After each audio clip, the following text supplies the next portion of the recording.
জাতীয় নাগরিক পার্টির আত্মপ্রকাশের দিনে জনস্রোতে পরিণত হয় রাজধানীর মানিক মিয়া এভিনিউ।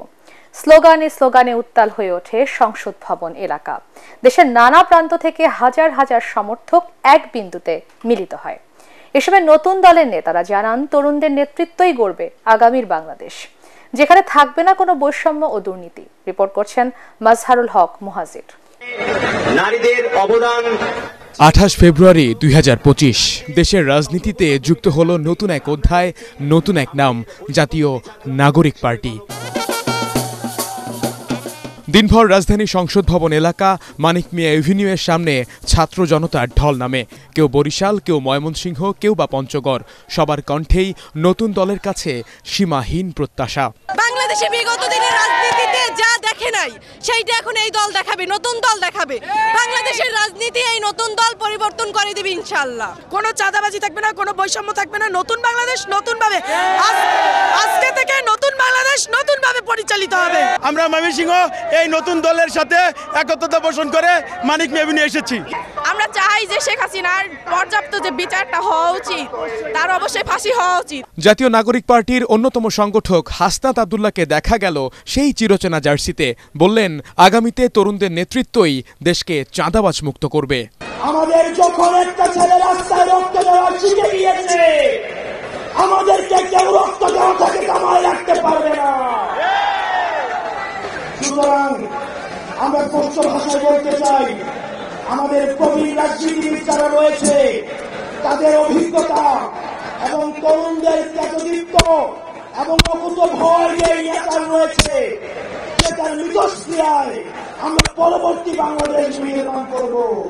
ভিশনের ফুলঝুরি মেগা অফারে ফ্রিজ কিনলেই পাচ্ছেন 16 পিসের আকর্ষণীয় গিফট বক্স একদম ফ্রি। বাংলাদেশে আজ নতুন এক সূর্যোদয় হবে, এমন কথা জানিয়ে দলের শীর্ষ নেতারা বলেন, আগামীর বাংলাদেশ হবে গণতন্ত্রের বাংলাদেশ। এটাই দেশবাসীর প্রতি আমাদের প্রতিশ্রুতি। আমরা আমাদের নতুন দলের পক্ষ থেকে কথা দিচ্ছি, আগামীর বাংলাদেশ গণতন্ত্রের বাংলাদেশ হবে। আগামীর বাংলাদেশে তরুণরা নেতৃত্ব দিয়ে চাঁদাবাজ দখলদার মুক্ত বাংলাদেশ কায়েম করবে করবে করবে। আমাদের নতুন একটি রাজনৈতিক দলের জন্য প্রয়োজন। বাংলাদেশে মানুষ কোন দেশ থেকে তার ন্যায্য হিস্সা আদায় করতে পারে নাই। দেশের মানুষের জন্য মঙ্গলকর আমরা সবাই যেন সেটাতে ঐক্যবদ্ধ হতে পারি। আমরা বিশ্বাস করি, আমাদের এই রাজনৈতিক দলগুলোর মধ্যে যদি এই মিউচুয়াল রেসপেক্টটা থাকে, আগামীর বাংলাদেশ হবে অপ্রতিরোধ্য বাংলাদেশ। এই অনুষ্ঠানে অংশ নিতে দেশের বিভিন্ন জেলার নেতাকর্মীরা উপস্থিত হন। দুপুর থেকে ছোট ছোট মিছিলে বিভিন্ন জেলা, উপজেলা, কলেজ ও বিশ্ববিদ্যালয়ের শিক্ষার্থীরা জড়ো হতে থাকেন সংসদ ভবনের সামনে সড়কে। বেলা গড়ানোর সাথে সাথে বাড়তে থাকে মিছিলের স্রোত। এক পর্যায়ে তা রূপ নেয় জনসমুদ্রে।